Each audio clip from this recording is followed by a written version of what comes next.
is Winnie, and I am exaggerating my happiness right now because I am really fucking pissed off! I just saw The Backrooms, the movie by the Pixels, or the Parsons. Now, here's the thing. I have had a good experience with YouTuber movies so far this year. Beginning of the year, I saw Iron Lung in theaters. Easily a top 10 movie of all time for me. So, I mean this very honestly when I say I really need to talk about this, because it's driving me nuts.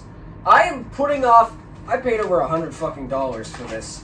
I am putting off playing, I am holding off on playing this to tell you about how much The Backrooms, the movie by the Parsons, sucks ass. The pacing of this movie is so fucking slow that... You remember when critics accused Iron Lung of being a slow movie? It isn't, shit's constantly happening. That's actually what's going on in The Backrooms. And part of it is partially because there's nothing going on in the background. There's just a very long panning shot of the bizarre landscape of The Backrooms. But nothing actually fucking happens in the background. There's like no mystery, and I get it. The Backrooms are pretty still. Not much happening there. Not generally anyway. But there is literally a creature stalking them. I'm going to call it Cap'n Crunch for time's sake, because it is basically conceptually a wretch from the expanded proper Backrooms, and that's stalking them the whole time. So there could have been scenes with Cap'n Crunch in the background, but there was never any. There was no movement, there was no excitement to the scene, it was all just pan around. It was like the fucking Markiplier bit. When I turned around... Ugh. So nothing goes on. Now, you seem to have two main characters. One owns a furniture store. We're gonna call him Furniture Guy. Can't fucking think of anything. And the other person is a bad therapist. We're gonna call her Bearpest. Now, Furniture Guy got kicked out of his wife. He's going to therapy, he's trying to fix his issues, and he obviously had a lot of grief because his wife had a lifestyle that he exclusively enabled, and the pressure was getting to him, and kicked out of his own house, which is a bit ridiculous. I'm not sure that can legally happen. But essentially, he runs a failing furniture store and finds the Backrooms because of an incident with the electrical system. Which, he finds these two fuck-ass breakers because of his electrician. Or three. And they don't do anything until at night when he flips all the other breakers opposite, and then it suddenly works, and then nothing else is done with those breakers after that, because they might as well don't exist. You could have discovered it without the weird-ass breakers, I'll put it that way.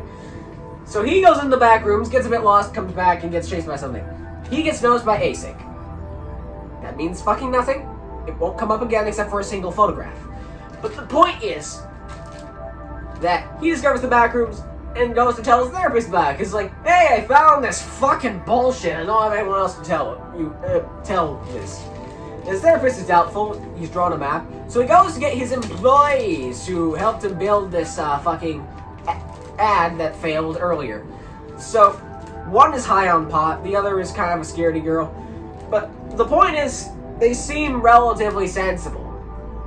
So the high on pot guy is the cameraman. They go in. They do some bullshit and film things, and they go down this slope to a place my dad called the Nest, which is full of random shit and has an end apartheid shirt that's exactly the same as Camera Guy is wearing. Camera Guy goes when he hears a weird noise, and obviously he successfully gets back up, but the problem is his rope is somehow still down there because he smartly climbed up, and instead of having a knife to cut the rope, which a sensible person would have, or instead of taking off his belt because it was attached to his belt, he just gets fucking dragged off and mauled, and I don't think he actually dies, because he's seen moving around, coming out the door after he's dragged away, but forget it doesn't exist anymore. That's the thing about the Backrooms movies. See this detail? Very important detail that's very important to this particular moment? You can forget that because it's never gonna happen again. Oh, once that happens, Furniture Guy and the girl get separated, and eventually they find out this place where they're sort of behind glass. He can't see the glass. It's like one-way privacy glass, and then you think he gets mauled by a creature, and then it gets the fucking psychologist. Now, the psychologist apparently was locked in her house by her mom when she was a kid, because her mom was paranoid schizophrenic. And then an excavator knocked down the door and rescued her. She goes, discovers the Backrooms, walks around, and Barabas gets captured by the furniture guy, who then ties her to a chair, and when you're tied to it, it wasn't like her legs were tied up. Like, she could have just allowed me to demonstrate by removing some shit. I think I just knocked over my Dune Lego set or whatever. Now, you're tied to a chair. Assume this chair has arms. If it doesn't, I'll just put myself like this. Now, your arms are tied up. Your legs aren't. You know what you can do? You can start doing this bullshit until you get your feet on the ground. Now, you have legs! Dear God! So she could have just gotten up and run away at any time because only her arms were tied up. I just demonstrated that it's fully possible to get away in this situation. But she doesn't! So we get to hear Furniture Guy's crash out, which is actually very reasonable when you think about it. He's been stuck in the Backrooms for weeks. He got kicked out of his own house. He's been living in a fucking furniture store. So obviously he's angry at the world, and he wants forced closure from the psychologist. And she basically just says he doesn't have to change, which doesn't fucking mean anything. Like, at all. It just calms him down temporarily, which is you sometimes do that with crazy people, but it doesn't mean anything narratively is my problem. And then essentially, Cap'n Crunch appears and kills Furniture Guy. Why? I don't know, because apparently Cap'n Crunch was actually friendly to Furniture Guy before, because he knows him, and I don't know! I don't think Kane Pixels knows either! Therapist runs around the Backrooms until eventually she's rescued by Async. And they put the creature on ice by shooting it with fire extinguishers. And I know it's like some kind of gas of some kind. It's not a fire extinguisher, but it's what it looks like. And it looks stupid. Because in Kane Pixels videos, Async has guns. I could just load that shit up with Magnum and shoot Cap'n Crunch. It's like, we previously established in Furniture Guy's Crash Out that the weird Backrooms creature is essentially made of furniture. What happens if you shoot a chair? You can't sit in it anymore if you shoot it enough. Shoot up the legs, shoot up the seat. You can't sit in that shit if you tear it up enough. That's the same thing that applies. If you shoot Cap'n Crunch enough, he'll stop moving because he doesn't have any joints. So why doesn't Async have guns? It's R-rated. They say fuck, but they don't have guns. Anyway, we wobble. Essentially, she gets rescued and is interviewed by Async, and then it just cuts to her memory version just floating in the Backrooms and broken versions of her life, which is supposed to imply that maybe it's the memory version remembering her, but at the same time, it could also mean she just works for Async now and wandering around and Backrooms remembers that scene, so fuck, man, I don't know. First, the Backrooms does not remember shit. Is the first thing you have to remember. Not even in the original Kane Pixel version, not in the proper universe. It doesn't remember shit. Now, people do become wretches in the proper original Backrooms, and they go insane, but Cap'n Crunch was a separate entity to Furniture Guy, even though they have like the same likeness. That's not how it works! At all! And even in the original Kane Pixel stuff, it was like this bacteria that coalesced into like control rebar and shit. It's a completely unprecedented monster, completely dumb monster, trying to be psychological horror, but it's not what the Backrooms. Well, it is what the Backrooms is, but not in the sense that traditional psychological horror. It's psychological sci-fi horror, so everything is partially grounded. And on top of that, the movie expects you to know a lot of Kane Pixels lore, which I did because I've watched the series. But that pissed me off because I know there are people who don't know the lore. And even if you know the lore, there's not enough shots at the original lore made to make the movie make sense in a condensed narrative. And also, there's not enough references to original lore to expand the narrative beyond a few things. You know how long my summary took me? I will put it on screen right now! It would take me way longer to summarize Iron Lung. That entire movie takes place in a fucking closet, practically. And you know why? It's because of the difference between how Iron Lung handles itself in Backrooms. Iron Lung was very resourceful and very smart. The main character, who I think his name was Simon, used everything available to him at the time. He never fucked around, and he noticed when things were wrong. Like when the speaker was disconnected but sound was still coming through, he noticed. And when the speaker was reconnected, he noticed. And he operated based on that reality. He operated on what he knew, what he could see, and trying to keep himself safe. None of that was tried here. The main characters were all dumb as shit. Like modern horror movie characters.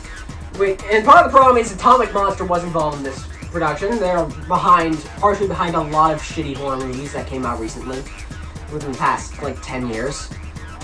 And I know they're, like, well-acclaimed horror movies, but I'm of the perspective that most horror movies are shitty. So, like, it's very hard to please me. There was nothing really done with any character development. There really wasn't any character development, as far as I could tell. There were just people running around the Backrooms. That's all. And let's count the characters. Therapist, furniture guy, camera guy, employee girl, and Dr. Phil. You're ugly, you're stupid, I'm work for async. I don't think there's any other main characters here. I don't think anything happens other than Cap'n Rich. And they imply at the end of the Backrooms are expanding and sucking more people in, but like, there's no background of people disappearing. There's no background of monsters coming into the real world. There's no fuck all anything, really. And obviously Async is working to trap these creatures. They know that they're out there. They're trying to stop them from running around the Backrooms. How they even start, though, is like, clearly this wretch is different from the other creatures in the Backrooms. Like, it turns out, lamp guy, fast-ass running lady, like, okay, fast-ass running lady is harmless? You serious? She was fucking chasing Furniture Guy earlier. And then he scalps her! But then she's cool? What? Like, if she wasn't hostile then, I think she'd be hostile now. I'd be pretty upset if someone took this head of hair and put it on Bearpist to pretend Bearpist was their wife. The production value was questionable. It's a $10 million movie, so I need you all to remember that it had the same budget, about the same budget as Godzilla Minus One.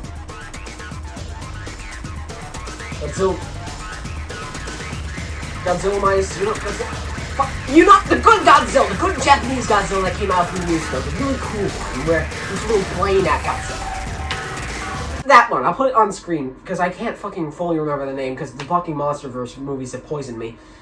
But that had a budget of $10 million. Realize how much better that movie looks than Backrooms does. And I don't know how, because Kane Pixels is really good at rendering things on a budget, because obviously the YouTube series exists. But it looks... like, there's never anything super visually amazing that happens. Like, the closest thing is when there's this giant midsection cut the fuck out of the Backrooms, like a giant slice of canvas. That's the biggest thing that happens. Iron Lung, $3 million movie. Like, less than a third of the budget, technically. And you know what happens in Iron Lung? The most visually stunning things? Submarine dropped into the ocean. Submarine crashed. Giant fish eats submarine. Tendrils of blood come out of the fucking walls and consume Markiplier. Much cheaper movie, much better effects. And there's another movie, same budget, also has fucking Godzilla shooting nuclear flames! So where did the budget go, other than the one big weight actor, which... hiring those if you're a smaller movie is a fucking mistake, okay? It's gonna eat your budget. Granted, he was good at what he does. But they didn't give any material work, so...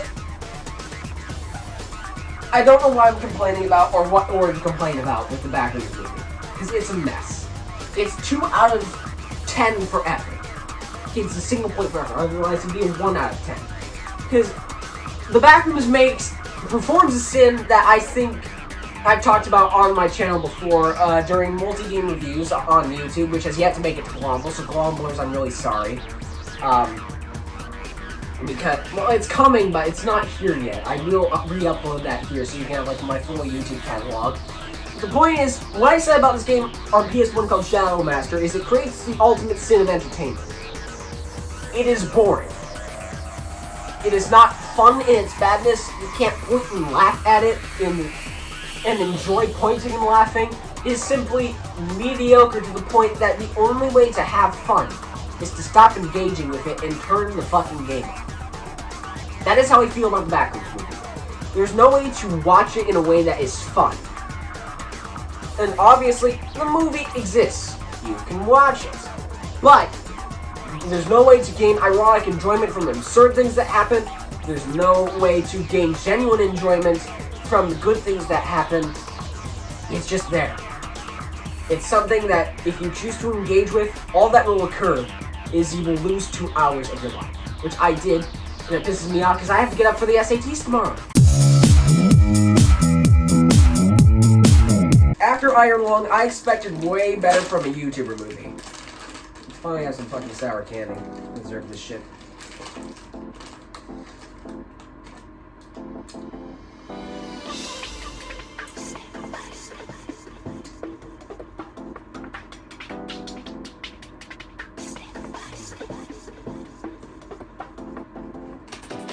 I'm eternally disappointed with the Backrooms movie, and I wish I had seen something else, because it's just sad. It disappoints me that people are giving this like 9 out of 10s, 8.5 out of 10s. It's not even a 5 out of 10. The Backrooms movie got the response that Iron Lung deserved without deserving it. Iron Lung got the experience, got the reception that the Backrooms movie deserved without deserving it. It was essentially true in the pacing, because Iron Lung was well paced, Backrooms was not. But if you still want to see it, I can't stop you, but I'd highly caution against it. Wait till it comes on streaming or something if you really want to watch it, because it is not worth the ticket price. I'll put it this way, this is not Iron Lung. This is not the YouTube sci-fi horror you want to see. If you want to see a great sci-fi horror movie made by a YouTuber, get your ass on YouTube Movies. You get your ass on a theater that's still playing it for some fucking reason, or you wait for a DVD and Blu-ray, and you watch Iron Lung. Because if you watch the Backrooms movie, you'll lose 2 hours of your life to the Backrooms, and you'll never get them back. I know, because I ain't getting them back. But I will play some Ace Combat 2 soon, so like, I don't know. My name is Will30. I was extremely disappointed by the movie, and I just had to fucking post about it because I fucking hated it. I swear to God. Anyway, I'm sorry for ranting, but hopefully you find it funny. Goodbye!